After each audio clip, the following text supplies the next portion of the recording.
Welcome to your Africa Diaspora News, where we cover all global news affecting the African diaspora and people of African descent. Haiti.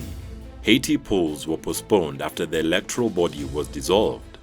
General elections scheduled for November in Haiti have been postponed indefinitely after the country's prime minister dismissed all members of the body which organizes the elections. Prime Minister Ariel Henry said he would appoint a new electoral council, but has not said when he will do so. It is the fourth time the elections have been postponed. Haiti has been torn apart by a fierce power struggle triggered by the killing of President Jovenel Moïse in July. Prime Minister Ariel Henry, who was named by President Moïse just 2 days before the killings, ordered the dissolution of the 9-member Provisional Electoral Council (CEP), a decree to the effect that was published in Haiti's official gazette.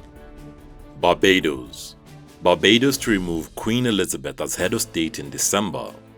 The Caribbean island nation of Barbados, known to some as Little England, will officially remove England's Queen Elizabeth II as its head of state later this year. Barbados is one of the 16 nations that still recognizes the Queen of England as head of state, but in about 2 months, after more than 20 years of planning, it will become the world's newest republic, removing the Queen as its nominal ruler, and will reduce the number of countries the Queen rules to 15. Jamaica, another British Commonwealth, is considering removing Queen Elizabeth as their head of state. The Queen's current representative to the island, Governor-General Dame Sandra Mason, will be installed December 1st as the ceremonial president of Barbados, which became an independent nation in 1966 after 4 centuries as a British colony.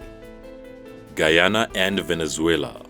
Venezuela renews request for talks with Guyana on border dispute.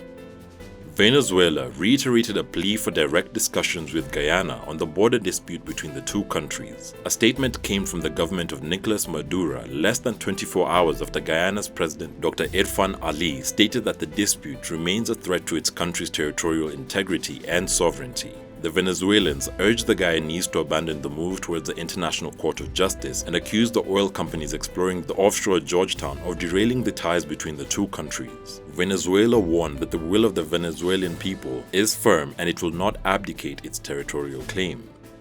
Jamaica. Jamaican army to get first woman chief as Lieutenant General Meade retires.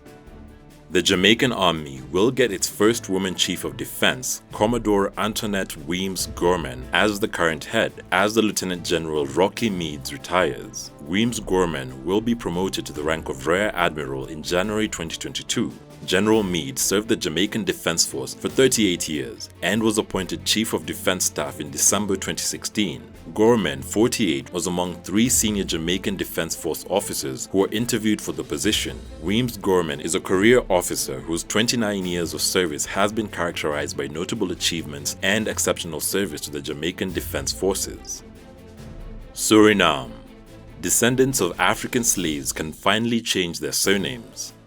Descendants of African slaves have stated that they will change their surnames after a Dutch city decided to make the procedure free of charge. The Utrecht Council has decided to remove the €835 or £715 cost and bureaucracy to help the people shake off their slave names and have the option to adopt one that recognizes their African ancestry. Between 1596 and 1824, the Dutch shipped more than 500,000 Africans across the Atlantic Ocean to work on plantations. They were treated as objects and possessions, and their names were erased, part of what slave descendants described as a dehumanizing process. The Netherlands was one of the last countries to abolish slavery in 1863, 30 years after British abolition. Even then, slaves in Suriname on the northeastern coast of South America had to wait 10 years to be fully free. Slaves were also shipped to Brazil, as well as Haiti, Curacao, and elsewhere in the Caribbean. Thanks for watching. Visit our YouTube channel Tunacheki to watch our daily news reports and our website tunacheki.tv for all the latest African news. Also, don't forget to catch our new show Startup Africa every Thursday on our channel. You can directly support this new series by becoming our YouTube member or becoming a patron.